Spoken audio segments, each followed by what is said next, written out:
এবং পলিটিশিয়ানদের সামনে তো একটা বাক্স রাখা হয়েছে আর কি, মানে ডানে যদি একটা পারমাণবিক বোম পড়ে, বামে একটা পারমাণবিক বোম পড়ে, তার কোনো মাথা ব্যথা নাই। মাথা ব্যথা হচ্ছে আমার ইলেকশন কবে দিবেন সেটা বলে। বুঝতে পারছেন? আমাদের সামনে এইভাবে আমাদেরকে ধোঁকাবাজির মধ্যে রাখা হয়েছে। এগুলো কোনো সলিউশন না। সলিউশন হচ্ছে আমাদেরকে এই দাসত্ব থেকে বের হতে হবে, ওদের দাসত্ব থেকে বের হতে হবে। এটা আপনি এদিকে পারবেন না তো, বিকজ এই সিস্টেমটা ওদেরই। তো যাই হোক, তারপরে যদি বেশি সংখ্যক আমাদের ইসলামপন্থী ভাইরা ক্ষমতায় যেতে পারেন, তাহলে তো আমরা বলবো মাশাআল্লাহ, ভালো, অ্যাটলিস্ট ইসলামের জন্য ভালো। ঠিক আছে, ওটা আমরা বুঝি যেটা মন্দের ভালো, বাট এটা এই সিস্টেম আপনাকে এগেইনস্টে লড়াই করতে দিবে না, বিকজ সিস্টেমটা ওদের নিয়ন্ত্রণের মধ্যে আছে। ফেরাউন ছিল শিরকের মূর্ত প্রতীক, এরা হচ্ছে এখন পৃথিবীতে শিরকের মূর্ত প্রতীক। ফেরাউন ছিল কুফরির মূর্ত প্রতীক, এরা হচ্ছে সারা ওয়ার্ল্ডে আল্লাহর দিনকে অস্বীকার করার মূর্ত প্রতীক হয়ে দাঁড়ায় আছে। ফেরাউন ছিল ইউযাব্বিহুনা আবনাআকুম, সন্তান ছোট ছোট বাচ্চাদেরকে হত্যাকারী। সারা ওয়ার্ল্ড ওয়াইড আপনি দেখবেন এখন পুরো মুসলিম সভ্যতার মধ্যে, স্পেশালি মুসলিমদের মধ্যে বাচ্চাদেরকে হত্যা করায় কারা এগিয়ে আছে, কারা করছে এই কাজগুলো? ওই জায়নিস্টরাই। গাজার 50,000 বাচ্চাকে হত্যা করেছে ওরাই। ইয়েমেনের বাচ্চাদেরকে ওরা মেরেছে, ইরাকের বাচ্চাদেরকে ওরা মেরেছে, আফগানের বাচ্চাদেরকে ওরা মেরেছে। অন্য কোনো শক্তি মারে নাই। আপনাকে মিলাতে হবে চেইনটা। ফেরাউন ছিল মেয়েদেরকে জীবন্ত রাখতো, মেয়েদেরকে রেপ করা, ধর্ষণ করা, কারাগারে নিক্ষেপ করা, মেয়েদের ইজ্জত নিয়ে ছিনিমিনি খেলা, মেয়েদের মধ্যে ফ্যামিলিস্ট রেভলিউশন ছড়া দেওয়া, মেয়েদেরকে দিয়ে সমাজে ফিতনা ছড়ানো। কারা করছে এই কাজটা? কারা করে যাচ্ছে এই কাজটা? কোনো মুসলিমরা করছে কি? এটা কি স্টার্টিং মুসলিমরা করেছে? মুসলিমদের মধ্যে কিছু মোনাফেক ওদের কাছে সোল্ড হয়ে গেছে, এটা আলাদা আলোচনা। কিন্তু শুরুটা হচ্ছে কোত্থেকে? এভাবে একটা একটা করে মিলান। সারা ওয়ার্ল্ড ওয়াইড মাদকের মূল কারিগর ওরাই, মিডিয়া দিয়ে তথ্য সন্ত্রাস ছড়ানোর মূল কারিগর তারাই। বড় বড় মিডিয়া প্রযুক্তিগুলো তাদের হাতের মুঠোয়। সারা ওয়ার্ল্ডে পারমাণবিক যুদ্ধ যদি লাগে, এর মূল কারিগর এরাই হবে। আরবের মধ্যে ওদের তন্ত্রমন্ত্রগুলো দিয়ে ফিতনা ফাসাদ ছড়ায় দেওয়ার মূল কারিগর তারাই। ফ্যামিলিস্ট রেভলিউশন আসছে ওখান থেকে, সুদভিত্তিক ব্যাংকিং সিস্টেম আসছে ওদের ওখান থেকে। কয়টা নেবেন আপনি? সবগুলো বলতে পারবো আমি, একটা একটা করে বলতে পারবো, প্রত্যেকটা ওখান থেকে আসছে। পরে এটা সারা ওয়ার্ল্ড ওয়াইড গ্লোবালাইজেশন হয়ে গেছে। আপনারা এখনো অনুসারে দেখে চিনতে পারেন নাই কেন এটা গ্লোবাল সমস্যা হয়ে দাঁড়াচ্ছে, বিকজ এটা আসছে একটা গ্লোবাল ইস্যু থেকে, জায়গা থেকে। এটা কোনো আঞ্চলিক সমস্যা না, এগুলো আঞ্চলিকভাবে এটা সমাধান করা সম্ভব না। হ্যাঁ সম্ভব, যদি আমরা ইমানদার প্রজন্ম তৈরি করতে পারি এবং আমরা বলতে পারি আমার ঘরে আমি তাকে ঢুকতে দিব না, তাহলে আপনি করতে পারবেন। কিন্তু আমার ঘরে আমি তাকে ঢুকতে দিব না, মানে ঘর বলতে আমার নেশন, আমার জাতি, আমার দেশ, এটা বলার মতো সৎসাহস বা কজনের আছে? কারণ এখন তো রাষ্ট্র এই কাঠামোর মধ্যেই। দেখেন ওরা কি করতো, জুলুম কি করতো ফেরাউন, ব্যাপক জুলুম বনী ইসরাইলের উপরে। সারা ওয়ার্ল্ড ওয়াইড জুলুমের কারিগর কারা এখন? সারা ওয়ার্ল্ড ওয়াইড মানুষকে হত্যা করার কারিগর কারা? কাদের হাতে সারা বিশ্বের কোটি কোটি মানুষের রক্ত লেগে আছে বলেন? এটাই। আপনি ফেরাউনের ফাংশনের সাথে এই মুভমেন্টের ফাংশনটা মিলান, আর ওর উত্থানের সাল, ফেরাউনের লাশের সাল, এটাও মিলান। আল্লাহ পাক সবার সামনে দৃষ্টান্ত স্থাপন করে দিয়েছেন। শুধু তাই না, সে কি করেছিল? আনা রব্বুকুমুল আ'লা, কে বলেছিল? আমি তোমাদের মহান রব। সারা বিশ্বের বুকে ধর্মকে সরাই দিয়ে খোদার আসনে বসার চেষ্টা করছে এই মুভমেন্টটা, জায়নিস্ট মুভমেন্ট। খেয়াল করছেন আপনারা? সারা ওয়ার্ল্ড ওয়াইড ধর্মের কনসেপ্টগুলোকে সরাই দিয়ে একটা নতুন কনসেপ্টের দিকে মানুষকে, হিউম্যানিজম, হ্যাঁ, তারপরে আরো কিছু আছে না ওদের কথা, কোনো ধর্মের প্রয়োজনে সব ধর্মই সমান, ধর্ম থেকে বের হও, এথিজমে চলে আসো, ধর্মের কোনো, এই যুগে আবার ধর্ম পালন করে মানুষ। পুরো ওয়ার্ল্ডকে ধর্মহীন করা এবং নিজেকে রবের আসনে বসানোর মূল কারিগরও এরাই সব ছড়িয়ে দিয়েছে সারা ওয়ার্ল্ড ওয়াইড। একটা একটা করে পাপের কথাই বলেন আর ফেরাউনের ফাংশনের কথাই বলেন, দেখবেন এগুলোর সাথে এদের সরাসরি কানেকশন আছে। ইভেন প্রযুক্তিগত উৎকর্ষের পিছনেও, নিউক্লিয়ার ওয়েপন্সের পিছনেও, মুসলিম নিধনের পিছনেও ইউনাইটেড নেশনস তো তারাই করেছে। ওয়ার্ল্ড ব্যাংক দিয়ে আমাদের রক্ত চোষা হয়েছে, এখনো হচ্ছে। ইসলামিক কারেন্সি উঠাই দেওয়া হয়েছে, কি করা হয় নাই? আর আমরা এগুলোকে মানে উন্নয়নের মানদণ্ড মনে করছি আর কি। শুধু তাই না, ইসলামিক খেলাফা ডিস্ট্রয় করেছে কারা? ওরাই। আমাদেরকে 57টা রাষ্ট্রে ভাগ করেছিল কারা? ওরাই। ওয়ানুম্মা কনসেপ্ট ভেঙে দিয়েছিল কারা? এরাই। আপনাকে আমাকে ন্যাশনালিজম গিলাইছে কারা? জাতীয়তাবাদ গিলিয়েছে কারা? এরাই। মুসলিমদেরকে কমিউনিস্ট বানিয়েছে কারা? এরাই। মুসলিমদের ব্যাংকিংয়ে সুদের এই 6 লাখ কারা ছড়িয়ে দিয়েছে? এরাই। কয়টা মিলাবেন আপনি? সেকুলার বানিয়েছে কারা সারা ওয়ার্ল্ডে? মুসলিমদেরকে সেকুলার কারা বানিয়েছে? এই মুভমেন্টটাই, যেটা একটা কুফরি তন্ত্র, যেটা থাকলে মানুষের ঈমান থাকে না। এখন সারা ওয়ার্ল্ডে পলিটিক্যালি সব সমস্যার সমাধান হিসেবে ডেমোক্রেসিকে উত্থাপন করেছে কারা? ওই লিঙ্কনের অনুসারীরাই। আপনি একটা একটা করে পয়েন্ট আজকে বাসায় গিয়ে ফাইন্ড আউট করবেন, ক্রাইসিস, দেখবেন সবগুলো লিঙ্ক আপনি এখানে পাবেন। এবং ফেরাউনের যে ফাংশন ছিল সারা ওয়ার্ল্ডে ওই সময়, সেই ফাংশনগুলো আপনি এদের সাথে মিল পাবেন। ফেরাউনের প্রত্যেকটা খাসলত, চরিত্র এবং কাজ এদের মধ্যে আপনি পাবেন। ওকে, শেষ কথা হচ্ছে এই ফেরাউনের শেষ পরিণতি কি হয়েছিল? লাস্ট পয়েন্ট এটা। এই ফেরাউনের শেষ পরিণতি কি হয়েছিল? দাওয়াত পেয়েছে, তার কাছে নবী এসেছে, মুজিজা দেখেছে, ঠিক আছে, এখনো তারা দাওয়াত পাচ্ছে। শেষ নবীর অনুসারীরা তাদেরকে দাওয়াত দিচ্ছে, তাদের সাথে কনফ্লিক্ট হচ্ছে, দাওয়াতও পাচ্ছে তারা। আল্লাহর নিদর্শন কিন্তু দেখছে। যতই আক্রমণ তার ইসলামের এগেনস্টে করছে, মুসলিমদের সংখ্যা বাড়ছে, ইসলাম শক্তিশালী হচ্ছে। তারা নাকানি চুবানি খাচ্ছে মুসলিমদের কাছে। যে মুসলিমদের কোনো অস্ত্র নাই, কোনো ট্রেনিং নাই, কোনো প্রশিক্ষণ নাই, তাদের কাছে নাকানি চুবানি খেয়েছে। খাচ্ছে কিনা? একটা ফ্লো তো হচ্ছে, এগেনস্ট একটা ফ্লো সৃষ্টি হচ্ছে।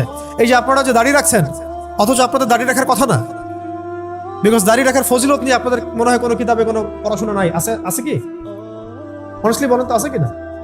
কিতাবগুলো তো আছে, তো রাখলেন কেন? কিভাবে রাখলেন? বিকজ আল্লাহ রাব্বুল আলামিন ফেরাউনের এগেনস্টে মুসাকে দাঁড় করান। প্রত্যেক যুগে আল্লাহ পাক ফেরাউনের এগেনস্টে মুসাকে দাঁড় করান, এবং এই লাস্ট আখিরুজ্জামানে এই গ্লোবাল ফেরাউনদের এগেনস্টে আল্লাহ পাক আমাদেরকে দাঁড় করিয়েছেন। সুবহানাল্লাহ, উম্মতে মুহাম্মাদিকে দাঁড় করিয়েছেন আল্লাহ রাব্বুল আলামিন। এটা আমাদেরকে বুঝতে হবে যে আমরা কার উম্মাহ। এখানে আর কোনো নবী আসবে না, এই ফাংশন প্লে করতে হবে আমাদেরকেই। এই ফেরাউনদের এগেনস্টে মুসার কাজ করতে হবে আমাদেরকেই, বিকজ আমরা মুহাম্মদ সাল্লাল্লাহু আলাইহি ওয়াসাল্লামের উম্মাহ।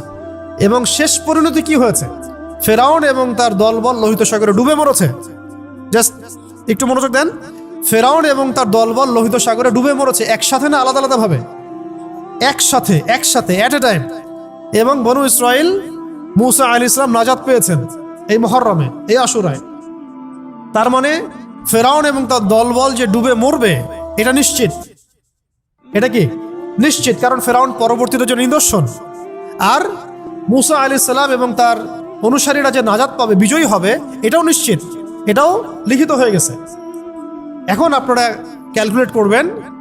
আপনারা হয়তো অনেকে প্রশ্ন করেন যে সারা ওয়ার্ল্ড থেকে ইহুদিরা এসে এখানে কিভাবে আক্রা গাড়লো, কেন একটা জায়গা নিয়ে এত বেশি মাতামাতি করছে? আমি আপনাদেরকে বলে দিই, আল্লাহু আ'লাম বিস-সাওয়াব, আল্লাহ ভালো জানেন। এটা আমাদের ইন্টারপ্রিটেশন। সেটা হচ্ছে আল্লাহ রাব্বুল আলামিন যেভাবে লোহিত সাগরে পুরা ফেরাউন এবং তার দলবলকে ডুবাই মেরেছেন, ঠিক সেইভাবে আল্লাহ রাব্বুল আলামিন এই হোলি ল্যান্ডের মধ্যেই এই জায়নিস্টদের কবর রচনা করবেন ইনশাআল্লাহ।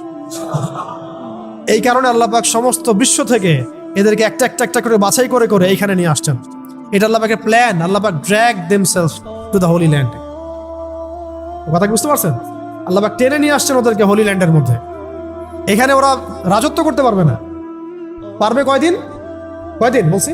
40 দিন। ওদের মিসা আসার পরে, ওদের মিসায় তাও আসার পরে আল্লাহ পাক ওদেরকে টেনে নিয়ে আসছেন একটা জায়গায়, যেখানে ঠিক ওই ফেরাউনের মতোই আল্লাহ পাক এই বিশ্বের এবং সামনের যে আধুনিক ফেরাউনগুলো আছে, এদেরকে এখানে ডুবাই মারবেন আল্লাহ রাব্বুল আলামিন।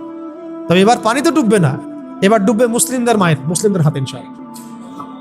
এবার লোহিত সাগরে ডুববে না তারা, বরং এবার ডুববে ওই হোলি ল্যান্ডের মাটির নিচে ইনশাআল্লাহ। এবং এটা হবে ইতিহাসে সবচেয়ে শেষবারের মতো। এরপরে কোনো আল্লাহদ্রোহী শক্তি এই বিশ্বের মাথা চাড়া দিতে পারবে না ইনশাআল্লাহ। এরপর ঈসা আলাইহিস সালামের যুগ চলবে, 40 বছরের রাজত্ব চলবে। তার 40 বছরের শাসনে পুরা ওয়ার্ল্ড ওয়াইড গ্লোবাল খেলাফা কায়েম হবে। এরপরে মানুষ খারাপ হওয়া শুরু করবে, সেটা আলাদা আলোচনা, ওইটা আমরা পরে করবো ইনশাআল্লাহ। এটা নিয়ে আজকের আলোচনা না। আজকের এতটুকু অংশ যে দেখুন, যেভাবে ফেরাউন ফাংশন করেছে, এরাও সেভাবেই ফাংশন করছে, এবং তাদের কাজ ফেরাউনের কাজের মধ্যে কোনো পার্থক্য দেখা যাচ্ছে না। ফেরাউনের যে পরিণত হয়েছিল, এদেরও সেই পরিণত অচিরেই হবে, এটা নিয়ে কোনো ডাউট নাই। কিন্তু মাঝখানের সময়টুকু বনু ইসরাইল এবং মুসা আলাইহিস সালাম যেভাবে সার্ভাইভ করেছেন, দাওয়াত দিয়েছেন, ফাইট করেছেন, আমরাও মুহাম্মদ সাল্লাল্লাহু আলাইহি ওয়াসাল্লামের উম্মাহ, ওই একই কাজ আমাদেরকেও করতে হবে। তো সামনে যদি এইগুলো হতে থাকে, তাহলে আমরা এখন কি করতেছি ভাই? আরেকটা পয়েন্ট শেষ করা হচ্ছে, আপনারা তো জানেন এই দিনেই ইমামুল হুসাইন রাদিয়াল্লাহু আনহু তার শাহাদাত হয়েছে, ঠিক আছে না? কার এগেনস্টে? ইয়াজিদের বাহিনীর এগেনস্টে, তাই তো? ইয়াজিদ কি এখানে ভালো ছিল? সে কি সৎ ছিল না জালেম ছিল? এখানে পয়েন্টটা হচ্ছে যে ইমাম হুসাইন রাদিয়াল্লাহু আনহু কখনোই জালেমদের সামনে মাথা নত করেন নাই, রাইট? ইমাম হুসাইন রাদিয়াল্লাহু আনহু সংখ্যাগরিষ্ঠ ছিলেন না, সংখ্যালঘিষ্ঠ ছিলেন। তাকে নির্মমভাবে ট্র্যাপে ফেলে হত্যা করা হয়েছে, যেভাবে আজকে মুসলিমদেরকে হত্যা করা হচ্ছে। আপনারা কি মিলাতে পারছেন? ইয়েজিদের আচরণ এদের আচরণ, ফেরাউনের আচরণ এদের আচরণ, মিলাতে পারছেন না? দেখেন, শেষ পর্যন্ত তারা মাথা নত করে নাই। কারা? এই ইমাম হুসাইন রাদিয়াল্লাহু আনহু এবং তার বাহিনী সবাই শহীদ হয়ে গেছেন, কেউ কিন্তু জালেমের সামনে মাথা নত করেন না। আত্মবাসীকে আপনি দেখেন, তারা শহীদ হতে যাচ্ছে, হয়ে যাচ্ছেও, তারা কি মাথা নত করেছে? মাথা নত করে নাই। বরং এই ওয়ার্ল্ডে এই সিস্টেমের এগেনস্টে স্বাধীন স্বতন্ত্র কোনো যদি জাতি থেকে থাকে তারা হচ্ছে গাজাবাসী। ওরা ফুল স্বাধীন। যে কথা আপনি পার্লামেন্টে বলতে পারবেন না, সে করে দেখাতে পারবে। যে কথা আপনি আপনার রাষ্ট্র নিয়ে করতে পারবেন, যে কাজটা আপনি আপনার রাষ্ট্র নিয়ে করতে পারবেন না, করতে পারবে। আমাকে যদি আপনি বাংলাদেশ দিয়ে দেন কালকে, আমাকে বলেন যে ভাই আপনি মিলিটারি নিয়ে ওদের সাথে যুদ্ধ করেন, কিছুই করতে পারবেন না, বিকজ আপনি এখন ওদের আন্ডারে দাসত্বে আছেন। ভাই বুলেট ছুটতে পারবে, কারণ সে ওদের আন্ডারে দাসত্বের মধ্যে নাই। সেম কাজ তারা করতে পারবে, পারবে তারা করতে, কিন্তু আপনি পারবেন না, বিকজ আপনি সিস্টেমের আন্ডারে আছেন। এই সিস্টেমটার সাথে কুফরি না করা পর্যন্ত, এখান থেকে বের না হওয়া পর্যন্ত আপনি স্বাধীন হতে পারবেন না। কিম জং উন করতে পারতে পারে, আপনি পারবেন না, বিকজ ও সিস্টেমের বাইরে আছে। ওগুলো পরোয়া করেন না। আমরা বুঝি না যে আসলে আমরা কার দাসত্ব করছি, এবং স্বাধীনতার মানেই বাকি। গাজাবাসী স্বাধীন, শহীদ হলেও স্বাধীন। এই আত্মা উড়ে চলে যাবে জান্নাত ইনশাআল্লাহ। ওই বাচ্চাদের আত্মাগুলো দিয়ে জান্নাত ভর্তি হয়ে যাচ্ছে আলহামদুলিল্লাহ। আমরা প্রজেক্টে কাজ করার সময় আমরা বলছিলাম সান্ত্বনা কিভাবে দিব, আমরা বলছিলাম এভাবে যে জান্নাত আপনাদের সোলগুলো দিয়ে জান্নাত ভর্তি হয়ে যাচ্ছে আলহামদুলিল্লাহ। এর চেয়ে বেশি কিছু বলার নেই আমাদের। আপনি খেয়াল করে দেখেন, ইমাম হুসাইন রাদিয়াল্লাহু আনহু তার যে চেতনা ছিল, আজকে আপনি দেখবেন প্যালেস্টাইনের আমাদের মুসলিম ভাইদের সেই চেতনা আছে। সপরিবারে নিহত হলেও তারা মাথা নত করছে না। পানি খেতে দিচ্ছে না, কিন্তু তারা মাথা নত করছে না। খেয়াল করছেন কি? এখন ইমাম হুসাইন রাদিয়াল্লাহু আনহুর একটা আনফিনিশড কাজ ছিল, একটা আনফিনিশড একটা জব তার ছিল। সেটা কি জানেন? সেটা হলো ইয়াজিদ বাহিনীর গোড়া একেবারে শেষ করে ফেলা, কেটে ফেলা। ইয়াজিদ বাহিনী মানে জালেমদের গোড়াটাকে কেটে শেষ করে ফেলা, একটা কাজ ছিল কার? ইমাম হুসাইন রাদিয়াল্লাহু আনহু। এবং এই কাজেই তো তিনি যুদ্ধ করতে গিয়েছিলেন, তাই না? যাতে করে জালেমের শেকড়টা তিনি উপরে ফেলতে পারেন, এটা ছিল তার মিশন। কিন্তু শেষ পর্যন্ত সেই মিশনটা অ্যাচিভ হয় নাই। আল্লাহ পাক তাকে শাহাদাত দিয়েছেন আলহামদুলিল্লাহ। ইমাম হুসাইন রাদিয়াল্লাহু আনহুর সেই যে আনফিনিশড জব, এই জবটা করতেই আসবেন ইমাম ইনশাআল্লাহ। বুঝতে পারছেন, মিলাইতে পারছেন? ইমাম হুসাইন রাদিয়াল্লাহু আনহুর যে আনফিনিশড একটা জব আছে বা ছিল ওই সময়, জালেমের গোড়া কেটে ফেলা, ওইটা করতেই আসবেন ইনশাআল্লাহ তাআলা ইমামুল। কার বংশ থেকে? তাদেরই বংশ থেকে, ফাতিমা রাদিয়াল্লাহু আনহারই বংশ থেকে। মিলাইতে পারছেন? কেন ইমামুল মাহদি ফাতিমা রাদিয়াল্লাহু আনহার বংশ থেকে আসবেন? বিকজ তার বংশে ইমাম হুসাইন রাদিয়াল্লাহু আনহুর একটা আনফিনিশড কাজ আছে এখনো ওয়ার্ল্ডে বাকি। সেটা হলো ওয়ার্ল্ডের তিনি যে সময় ওয়ার্ল্ডে আসবেন, ওই সময়ের ফেরাউন, ওই সময়ের জালেম, ওই সময়ের কাফের মুশরিকদের গোড়া কেটে ফেলা। তো ওয়ার্ল্ড ওইদিকেই যাচ্ছে এবং ওয়ার্ল্ড অ্যাফেয়ার্স এভাবেই আগাতে থাকবে। মাঝখানে আমাদেরকে কিছু গোলক ধাঁধার মধ্যে ফেলে রাখা হয়েছে, পড়াশোনা, চাকরি, জব, এইটা সেটা, এবং পলিটিশিয়ানদের সামনে তো একটা বাক্স রাখা হয়েছে আর কি। মানে ডানে যদি একটা পারমাণবিক বোম পড়ে, বামে একটা পারমাণবিক বোম পড়ে, তার কোনো মাথা ব্যথা নাই। মাথা ব্যথা হচ্ছে আমার ইলেকশন কবে দিবেন সেটা বলে। বুঝতে পারছেন? আমাদের সামনে এইভাবে আমাদেরকে ধোঁকাবাজের মধ্যে রাখা হচ্ছে। এগুলো কোনো সলিউশন না। সলিউশন হচ্ছে আমাদেরকে এই দাসত্ব থেকে বের হতে হবে, ওদের দাসত্ব থেকে বের হতে হবে। এটা আপনি এদিকে পারবেন না তো, বিকজ এই সিস্টেমটা ওদেরই। তো যাই হোক, তারপরে যদি বেশি সংখ্যক আমাদের ইসলামপন্থী ভাইরা ক্ষমতায় যেতে পারেন, তাহলে তো আমরা বলবো মাশাআল্লাহ, ভালো, অ্যাটলিস্ট ইসলামের জন্য ভালো হবে। ঠিক আছে, ওটা আমরা বুঝি যেটা মন্দের ভালো, বাট এটা এই সিস্টেম আপনাকে এগেনস্টে লড়াই করতে দিবে না, বিকজ সিস্টেমটা ওদের নিয়ন্ত্রণের মধ্যে আছে। তো এখন শেষ কথা হচ্ছে, আমরা আজকের আলোচনার মধ্যে অনেকগুলো বিষয় আসছে। তো মূল কথাটা হচ্ছে যে আমাদেরকে আমাদের চিন্তার দরজাটা উন্মুক্ত করতে হবে। অতীত জানতে হবে, ইতিহাস পড়তে হবে, বর্তমান বুঝতে হবে, ইন ফিউচারে কি হচ্ছে এগুলো আমাদের মাথায় রাখতে হবে, এবং দ্বীনের ইলম অর্জন করতে হবে। তাকওয়া, আল্লাহর আনুগত্য, রাসূলের আনুগত্য, জীবন নিয়ে সচেতন হওয়া, সাফল্যের সংজ্ঞা বোঝা। একদিনে তো সব আলোচনা হবে না। তো আজকে মুহররমের যে আলোচনাগুলো, এই যে মাস, এই মাসের তাৎপর্য, এই মাসের ফজিলত, এই মাসের সাথে কেন একটা কওমের নাজাত জড়িত আছে, তারা কি করেছিল, ফেরাউনের কি ফাংশন ছিল, ফেরাউন সারা ওয়ার্ল্ডে কি ফাংশন প্লে করেছিল, ওই ফাংশনের সাথে আজকে কোনো কওমের মিল আছে কিনা, এবং কেন তার যে মমিটা সেটা ওই সালেই বের হলো যেই সালে মুভমেন্ট শুরু করলো। তাহলে এখানে মাঝখানে আমাদের কাজটা কি? সেই ইমামুল হুসাইন রাদিয়াল্লাহু আনহুর যে কাফেলা, সেই চেতনা, সেই আদর্শ ধারণ করা এবং সেইভাবে নিজেদের জীবনটাকে প্রস্তুত করা। আল্লাহ পাক সেই সুযোগ দেন যেন সুযোগটা হাতছাড়া না হয়। ব্লাড খুব প্রেশিয়াস জিনিস, এটা যেখানে সেখানে দিতে হয় না। ব্লাড খুব প্রেশিয়াস একটা আমানত আল্লাহ পাকে, এটা যেখানে সেখানে দিতে হয় না। ডেমোক্রেসির জন্য ব্লাড দেওয়ার কোনো মানে নেই, কোনো মানে নেই। সেকুলারিজমের জন্য ব্লাড দেওয়ার মধ্যে কোনো সার্থকতা নেই। কমিউনিজমের জন্য ব্লাড দিয়ে কোনো লাভ নেই। জাতীয়তাবাদের জন্য ব্লাড দিয়েও কোনো লাভ নেই। ব্লাড দিতে হবে আল্লাহর দ্বীনের জন্য, যেটা ইমাম হুসেন রাদিয়াল্লাহু আনহু দিয়েছেন। তিনি ন্যাশনালিজমের জন্য দেন নাই, তিনি কোনো তন্ত্রমন্ত্রের জন্য দেন নাই, তিনি দিয়েছেন কার জন্য? আল্লাহর জন্য। তো আগামী দিনগুলোতেও জালেমদের পতন হবে ইনশাআল্লাহ। ঠিক যে পরিণতি হয়েছে ফেরাউনের, সেটা হবে এই যুগের